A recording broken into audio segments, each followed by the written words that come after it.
اعوذ باللہ من الشیطان الرجیم بسم اللہ الرحمن الرحیم۔ السلام علیکم ناظرین، میں ہوں ناصر شاہ۔ آصف میرا اپنے یوٹیوب چینل میں آپ دوستوں کو خوش آمدید۔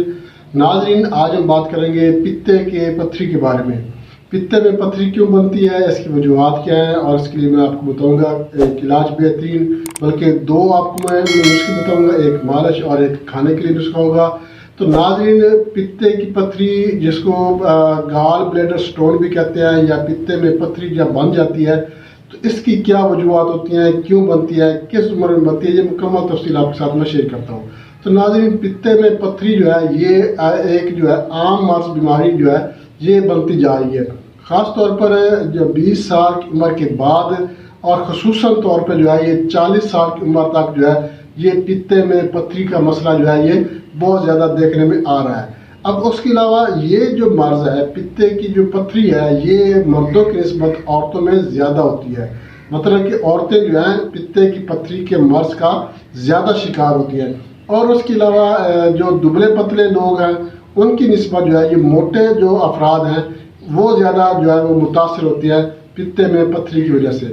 مطلب کہ موٹاپے کی وجہ سے جو پتے میں پتھری پیدا ہو جاتی ہے۔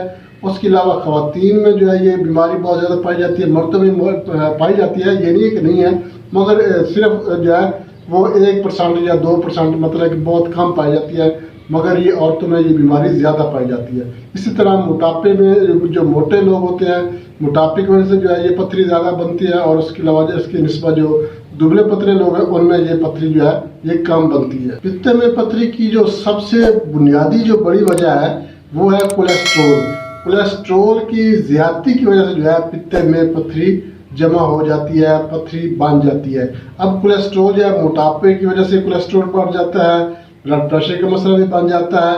تو کولیسٹرول کی اگر زیادتی ہو جائے تو پھر یہ پتے میں پتھری بن جاتی ہے، اور تقریباً 80% جو پتے کی پتھری ہے یہ کولیسٹرول کی وجہ سے ہی بنتی ہے۔ اب اس میں ہوتا کیا ہے، کولیسٹرول جو ہوتا ہے یہ گال بلیڈر میں گال بلیڈر میں کولیسٹرول یہ پگمنٹ کے ساتھ مل کر جمع ہو جاتا ہے اور پتھری کی صورت اختیار کر لیتا ہے۔ جو بائل پگمنٹس ہوتے ہیں، بائل پگمنٹس اور کولیسٹرول یہ آپس میں مل جاتے ہیں، مکس ہو کر ایک پتھری کی شکل اختیار کر لیتے ہیں، جو کہ گال بلیڈر میں پتھری اس کو ہم کہتے ہیں کہ پتھری وہ پتے میں بن گئی ہے۔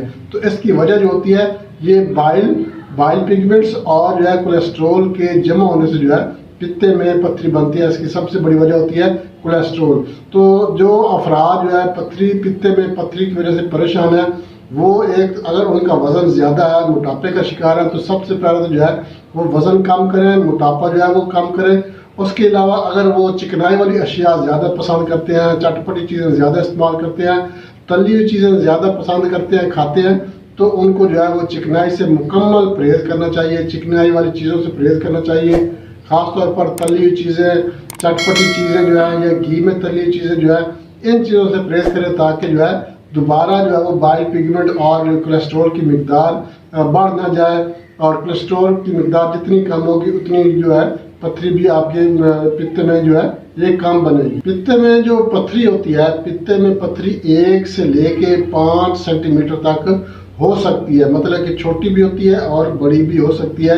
اور اس کے علاوہ یہ اس کا جو کولیسٹرول کی وجہ سے جو پتھریاں بنتی ہے پتے میں، ان کا جو رنگ ہوتا ہے یہ زردی میل ہوتا ہے، اور جو پتھریاں بائل پگمنٹس اور مطلب کیلشیم کی وجہ سے بنتی ہیں تو ان کا رنگ سیاہی میل ہوتا ہے۔ اب اس کی اور بھی کئی وجوہات ہو سکتی ہے۔ ایک تو میں نے جیسے کہ آپ کو بتایا کولیسٹرول کی زیادتی، چکنائی والی چیزیں استعمال کرنے سے۔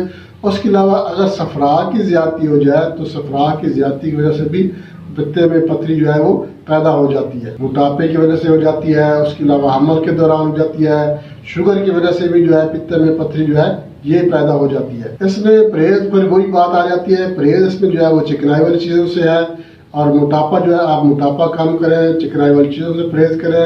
اس کے علاوہ اگر آپ چٹپٹی تلی چیزیں، مرچ مسالہ دار چیزیں استعمال کرتے ہیں تو ان سے بھی آپ پرہیز کریں۔ تو ناظرین اس کی طرف چلتے ہیں، مگر اس سے پہلے میں آپ سے ایک چھوٹی سی ریکویسٹ کروں گا، ہمارا چینل آصف میرا اپنے یوٹیوب چینل لائک شیئر ضرور کر دیں، اور ہمارے جو نئے دوست ہیں ان سے میں ریکویسٹ کروں گا وہ ہمارے چینل کو سبسکرائب لازم کر دیں، اور ساتھ میں بیل آئکن کے آل نوٹیفیکیشن پہ کلک کریں گے تو ہر ویڈیو بار وقت آپ کے نوٹیفیکیشن میں آپ کو مل جائے گی۔ تو ناظرین، آپ نے ہمارے چینل کا